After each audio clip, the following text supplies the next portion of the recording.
So currently what we're saying is by January 1 of 2012, schools have to let us know, are they going to be sponsoring the sport, or are they going to be involved in the 5-year transition period, which I can go into a little bit later, explaining exactly what that is.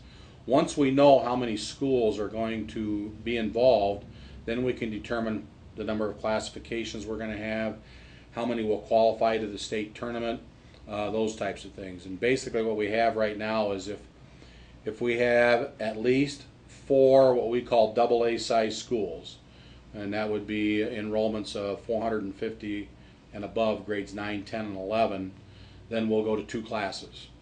If we have less than 4, then to start out with, there'll be 1 class, and then it'll expand. Now, as I said, depending on what happens with budgets and schools being able to fund it and so forth, I can see soccer growing to having definitely 2 classes, and at some point in time, you know, maybe having 3. But, yeah. Well, the trouble with so many little schools, you know, and I grew up down in White River, South Dakota, so I know all about little schools, but, you know, I remember I was just talking with Barb out here earlier about being in the first class in South Dakota that did 9-man football. Mm-hmm. And that really upset us seniors who'd been playing 11-man, but once we played the game, we really found out that was a fantastic game. You know? Right, yep. Well, let's move into everybody's favorite subject, especially in the soccer world, referees.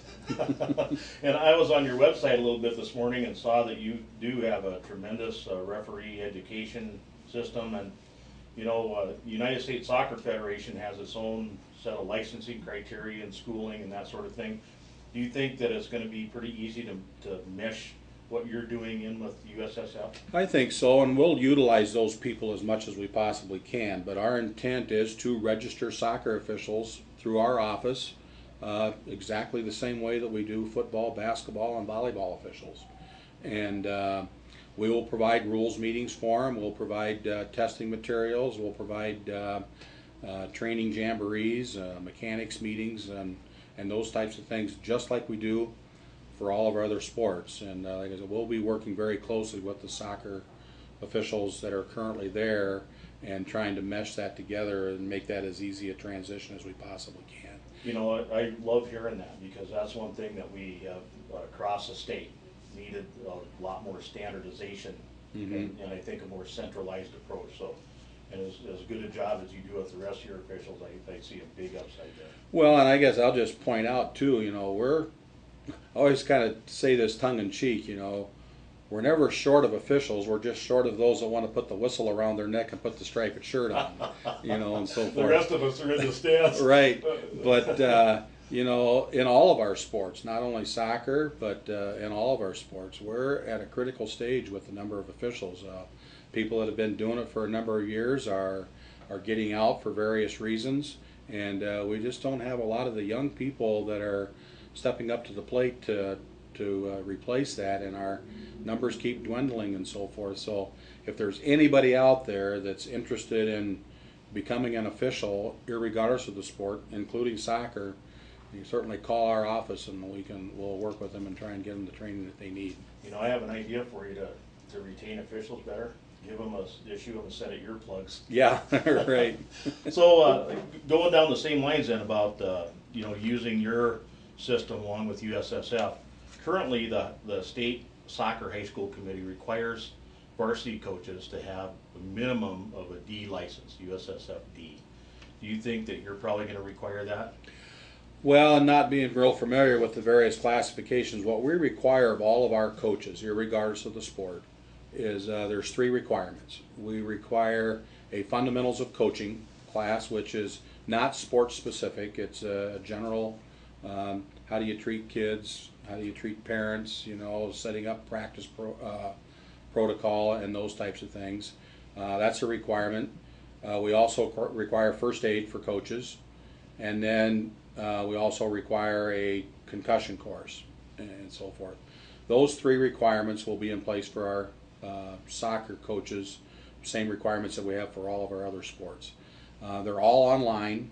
Our national federation, national office has put together a great coaches education website, and people can go online, preview these courses, and that type of thing, and it's available 24/7. People go on. The concussion course is free, and I would encourage parents and athletes to take that, look at that. It's about a 20-minute course presentation. The sport first aid is a $45 cost, and the fundamentals of coaching is a $40 cost. But then, and like I say, those are the only three that we require. There are numerous other online courses. There are sport-specific courses, soccer being one of them, that coaches could take, but we don't require it. There's other courses on the role of the parent in their high school son or daughter's high school program, you know, and that type of thing. That website is www.nfhslearn.com, and I would encourage people to go there because there are some great courses there. I'm sure a lot of people are. You know, that concussion course is a major issue, especially in soccer, because it is a contact sport without helmet. So, right. Well, and I think that the statistics will bear out that as far as the number of concussions, girls soccer, I think, has the most. You know, so obviously in boys it's football, but yeah. So it is a concern, and with all the publicity that's been given to the long-term effects of concussion and second concussion syndrome, I think it's very important for all of our coaches, our officials, parents, and athletes to be very well versed in concussion management. Well, you can bet now that we know that that's there, we're going to be putting it up on our website because we get a lot of soccer